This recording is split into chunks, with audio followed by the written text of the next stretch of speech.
Okay, so my name is Tim Hawthorne. I'm not a person who served in the Vietnam War. I'm, I'm coming at a perspective of what it was like as a kid growing up during the Vietnam era. I had an older brother who was of draft age, and luckily for him, as we look back in hindsight, he didn't get drafted because they called the draft off. My father was what we called a hard hat Nixon supporter. And in those days, growing up in the 60s, usually what the father's political philosophies were, or his ideals were, most parts, a lot of the 1960s housewives, they just followed along with that. That's what was best for the family, and that was best. That's what she believed. As my brother became draft eligible, we had a political split in our house because my mother became very anti-war, where my father, growing up during World War II, where he skipped classes so he could get drafted, or so he didn't get drafted then, so he could join the military and fight in World War II. He wanted to fight for his country so badly that he was sacrificing school and everything, and he was getting ready to go into war. And his feeling was that serve your country. My mother, she developed a different feeling. And I think the presidential election in 1972 was against Richard Nixon and George McGovern, two polar opposites of how the Vietnam War should be fought. And my mother, she voted for McGovern. And that was that created a lot of tension in the house because of just the difference in political ideas at that time.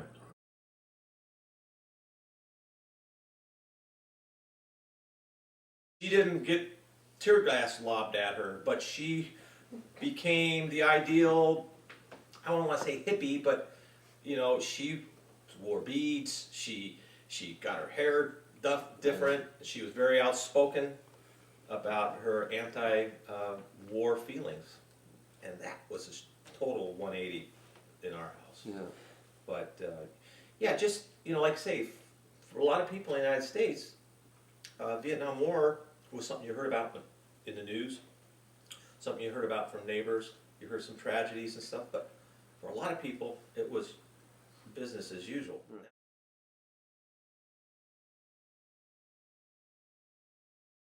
Like I was talking, there used to be a thing towards the end of the Vietnam War, which was like a lottery, and they would have birth dates put into like a lottery thing, and somebody would reach out and they would pull a number, and if that birthday, the first number, the birth date was first pulled out, that would become number one, that date. And if your birthday was on that date, you had a draft number of 1.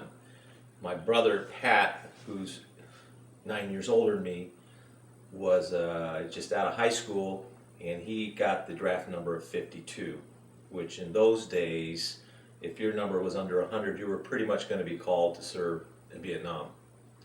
And so that threw a lot of anxiety in our house growing up. I mean, I can remember my mom crying because all the young men in those days would be looking to see what their draft number was going to be.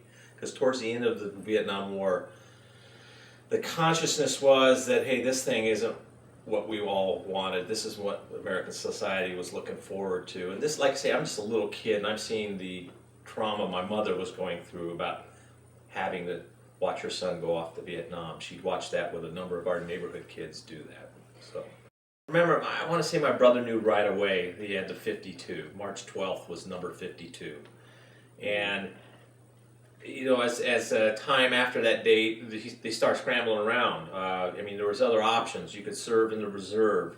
There was an Air National Guard here in the valley in Van Nuys, and my father knew some guys there, and he was really getting set up to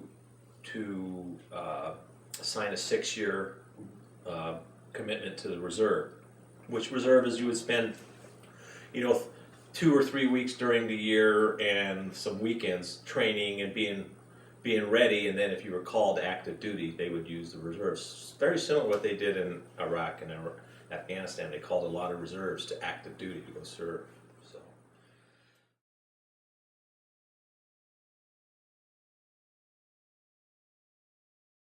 I mean, those guys were seeing what was happening in the war. I mean, those guys, they had friends that were coming back from the war, and Yeah, which year was this when he was? Pat was in 1971. So okay. 1971 was when and they called off the draft in 72, and that's when he was pulled with that low draft number in 72. But no, I don't know of any of his friends that were wanting to go serve in the war. And that's that's kind of the whole thing too. I mean, a lot of people that end up serving the war, like my father had friends from the Air National Guard, so he had the ability to get my brother to do that instead of going to Vietnam.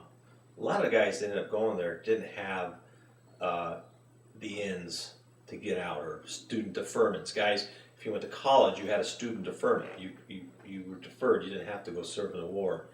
A lot of guys who ended up serving the war, it was there was a racial. I want to say I'm getting into racial thing, but a lot of it was a lot of black young men or African American young men fighting that war because they didn't have the means or the ways of avoiding it.